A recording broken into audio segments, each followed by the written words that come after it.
नमस्कार बच्चों, आज के वीडियो है प्रतिभा पर मूल्यांकन वर्कशीट 2021-22 कक्षा 7 विषय विज्ञान हिंदी माध्यम के लिए है। आपको नाम लिखना है, पिता का नाम, शाला का नाम और कक्षा डाल देनी है। और सब ये जानते हैं आप। इसके बाद ये निर्देश दिए, इनको पढ़ लेना है। और ये खंड आज यहाँ से शुरुआत करते हैं। यहाँ से वर्कशीट का कार्य आरंभ करें। बहुविकल्पीय प्रश्न है, 1 से लेकर के 8 तक है और सभी में एक एक नंबर आपको मिलेंगे। निर्देश है, प्रश्न को पढ़कर नीचे दिए गए विकल्पों से सही विकल्प चुनकर लिखिए। प्रश्न 1, निम्नलिखित में से कौन सा परिवर्तन उत्क्रमणीय परिवर्तन उत्क्रमित किया जा सकता है, यानी पुनः उसी अवस्था में लाया जा सकता है। भोजन का पाचन हो जाएगा तो पूरा नहीं होगा। बर्फ़ का पिघलना, यदि बर्फ़ पिघल जाएगी तो पुनः पानी बनेगी, पानी से फिर बर्फ़ बन जाएगी, तो ये बी नंबर यहाँ बर्फ़ का पिघलना। एकांक समय में किसी वस्तु द्वारा चली गई दूरी को क्या कहते हैं? यहाँ डी है, चाल कहते हैं। Welcome to our YouTube channel technical रामसा। वीडियो को लाइक, शेयर, कमेंट और चैनल को सब्सक्राइब नहीं किया तो चैनल को सब्सक्राइब जरूर करें। अब देखिए हम आगे चलते हैं। प्रश्न तीसरा है, सही विकल्प का चयन करके लिखना है। तो सही विकल्प यहाँ बन जाता है, विटामिन ए के लिए रतौंधी, विटामिन बी बेरी बेरी वाला रोग होता है, vitamin C scurvy, vitamin D से रिकेट्स। और है ये कहाँ? सी नंबर में है, तो आपको सी नंबर के यहाँ तक लिख देंगे। प्रश्न नंबर 4 है, आपके घर के बगीचे में बहुत सारे पेड़ पौधे हैं। उन पेड़ पौधों से गिरने वाली पत्तियों के निपटान के लिए सर्वोत्तम तरीका क्या है? कौन सा तरीका सर्वोत्तम? तो पत्तियों को बगीचे में बिखेर रखने से ये भी ठीक नहीं है। इसमें आपको डी लगाना है। पत्तियों को एकत्र करके गड्ढे में डालकर कंपोस्ट खाद बनाएंगे। और इसके बाद यहाँ आ जाता प्रश्न नंबर 5, छाया देखने के लिए हमें निम्न में से कौन सी वस्तु आवश्यक नहीं है? ये चीज़ ध्यान देना, आवश्यक नहीं है तो प्रकाश का स्रोत भी आवश्यक है। प्रकाश के मार्ग में अपारदर्शी वस्तु आती है, जब भी छाया बनती है। प्रकाश के मार्ग में पारदर्शी वस्तु, ये यदि पारदर्शी वस्तु बनेगी तो छाया बनेगी ही नहीं, तो ये सी नंबर। 6 नंबर, जब कपड़े पर दूध को उड़ेलते हैं तो कपड़े पर मलाई रह जाती, इस प्रक्रिया में पृथक्करण की कौन सी विधि उपयोग में की जाती है? तो यहाँ चालन। तो यहाँ पर ये निस्यंदन होगा, ए नंबर निस्यंदन आप कर देंगे। फिर प्रश्न नंबर यहाँ 7 आ जाता है, किसी व्यक्ति की लंबाई 1.25 मीटर है तो व्यक्ति की लंबाई सेंटीमीटर में क्या होगी? तो 125 सेंटीमीटर होती है। बी नंबर में 125 सेंटीमीटर आपको लिख देना है। दोस्तों, वीडियो को लाइक और सब्सक्राइब अभी नहीं किया ज़रूर करें, क्योंकि वीडियो बनाने में बहुत मेहनत लगती है। यदि आप सब्सक्राइब करते हैं, लाइक करते हैं तो हमें बहुत अच्छा लगता है। और आपके लिए जैसे ही मॉड्यूल चैनल में डाले जाते हैं आपके पास तुरंत पहुंच जाते हैं। ये तो सब्सक्राइब करने पर होता है। तो 8वां नंबर है, ये दिए गए परिपथ में दोनों तारों के मध्य किस वस्तु को रखने पर बल्ब जले? लेकिन यहाँ ये खुला परिपथ है, इनके मध्य में क्या रख देंगे? लोहे की छड़ रख देंगे, तो यहाँ से यहाँ करंट चला जाएगा, सी नंबर। अब प्रश्न है यहाँ पर लघुत्तरीय प्रश्न क्रमांक 9 से लेकर के 13 तक। निर्देश नीति दिए गए प्रश्नों के उत्तर लिखिए। मूसला जड़ व रेशेदार जड़। मूसला जड़ जो सीधे जाती है, राहर वगैरह जड़, इसमें एक मुख्य जड़ होती है। रेशेदार में इसमें कई जड़ें होती हैं। दूसरा अंतर है, ये जड़ अधिक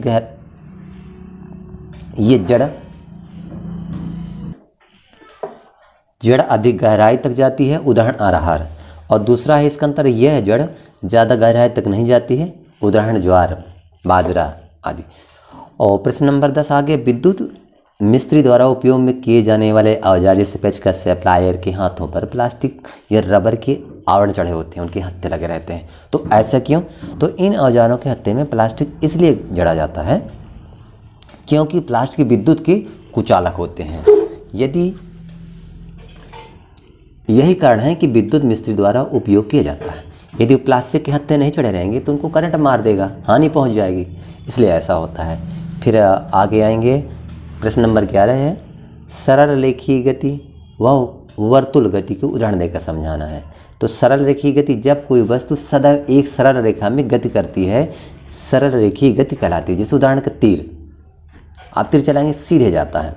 वर्तुल गति किसी ये वृत्ताकार गति कहलाती है। किसी वृत्ताकार पथ में होने वाली गति को वृत्तीय या वर्तुल गति कहते हैं। उदाहरण पृथ्वी द्वारा सूर्य का चक्कर लगाना आदि।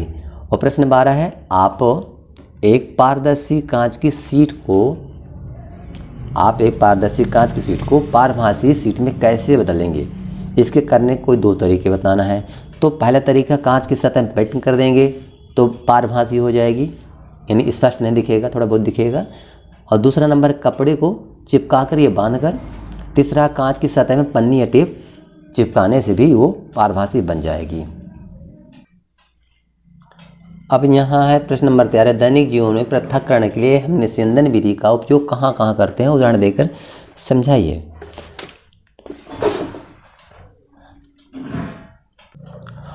तो यहाँ हम निस्यंदन विधि के बारे में पहले परिभाषा बताते हैं। जब किसी द्रव में अविलेय ठोस अशुद्धि उपस्थित होती है तो उसे फिल्टर पेपर है या किसी तरह के छन्ना है, प्रयोगशाला में फिल्टर पेपर का उपयोग हुआ, एक सहायता से अलग या पृथक करने की प्रक्रिया को निस्यंदन कहते हैं। उदाहरण के लिए, दूध से मलाई निकालना।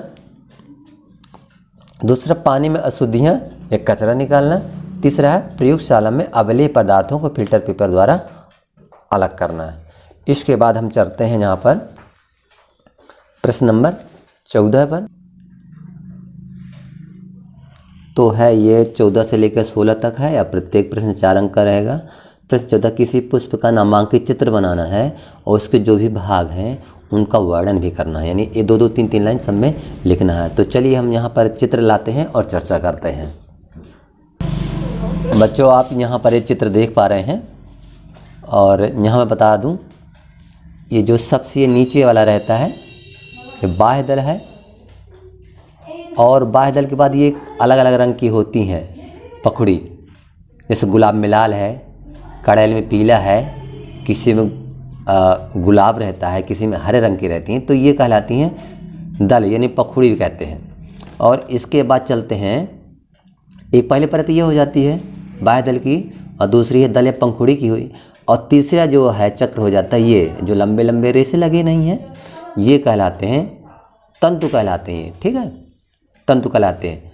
और ये तंतु जो होते हैं यही पुरुष भाग होता है। और जो ये बीच में है, ये यहाँ से देखिए, यहाँ बीच में गोलाकार है, ये अंडाशय होता है।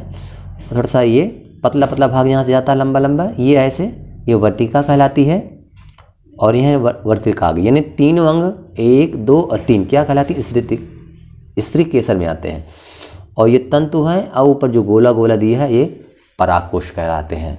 थोड़ा सा और समझना है आपको, तो देखिए यहाँ पर लिख भी दिया गया है। बाह्य दल पुष्प के सबसे नीचे बाहरी चक्र में पत्तियों और कई बाह्य दल होते हैं। दूसरा दल चक्र, बाह्य दल के ऊपर भीतर रंगीन पत्रों का एक चक्र होता है। तीसरा पुमंग है, यह पुष्प का तीसरा चक्र एवं नर भाग है। इसमें कई लंबी लंबी रचनाएं होती हैं जिन्हें पुंकेसर कहते हैं। स्त्रीकेसर यह 3 भागों में से मिलकर बना होता है। आधार पर उभरा हुआ भाग अंडाशय, मध्य में लंबा भाग वर्तिका, और शीर्ष पर वर्तिकाग्र होता है, जो प्रायः चिपचिपा होता है, जिस पर परागकण आकर चिपक जाते हैं और अंडाशय से बीजांड में चले जाते हैं। अब यहाँ क्रियाकलाप द्वारा दर्शाइए कि प्रकाश सीधी रेखा में गमन करता है। तो इसको आप भी कर सकते हैं। देखिए क्या लेना, आपको एक मोमबत्ती लेना है, एक सीधा पाइप, एक टेढ़ा मेढ़ा पाइप ले लेना है। ठीक है, तो अब हम क्रियाकलाप करते हैं। हम एक टेबल के ऊपर मोमबत्ती जलाकर रख देते हैं, और फिर सीधे पाइप से एक आँख को बंद करके पाइप से, यानी दूसरे आँख से पाइप से मोमबत्ती को देखते हैं। तो मोमबत्ती का प्रकाश हमारी आँखों में पड़ता है। अब हम सीधे पाइप को रख देते हैं और फिर टेढ़ा पाइप से एक आंख बंद कर प्रकाश को देखने का प्रयास करते हैं, परंतु मोमबत्ती की लौ दिखाई नहीं देती। इस क्रियाकलाप से सिद्ध होता है कि प्रकाश सीधी रेखा में गमन करता है। इस चित्र की सहायता से आप भलीभांति समझ सकते हैं। देखिए लड़का इस तरह देख रहा है, और फिर दूसरी अवस्था में टेढ़ा मेढ़ा पाइप है, और यहाँ से देखेगा तो आप भी जानते हैं कि प्रकाश इस मोड़ तक आएगा, यहाँ तक, इसके बाद नहीं आ पाएगा, अर्थात वो यहाँ से देख नहीं पाएगा मोमबत्ती। तो इसी तरह ये सिद्ध होता है। अब प्रश्न नंबर 16 है अंतिम, हमारे शरीर में विभिन्न प्रकार की गतियों के लिए कौन कौन सी संधियां पाई जाती हैं? कंदुखलिका संधि का सचित्र वर्णन कीजिए। तो संधि या जोड़ शरीर के उन स्थानों कहते हैं जहां दो हड्डियां एक दूसरे से मिलती हैं, जैसे कंधे की हड्डी, कोहनी की हड्डी, कोल्हे की संधि। संधियों के प्रकार कितने हैं? नंबर 1 कोर संधि, दूसरा है विवर्तिका संधि, तीसरा स्थूलकाय संधि, चौथा परियाण संधि, और पांचवा उलूखल संधि, और छठवां है सरल संधि।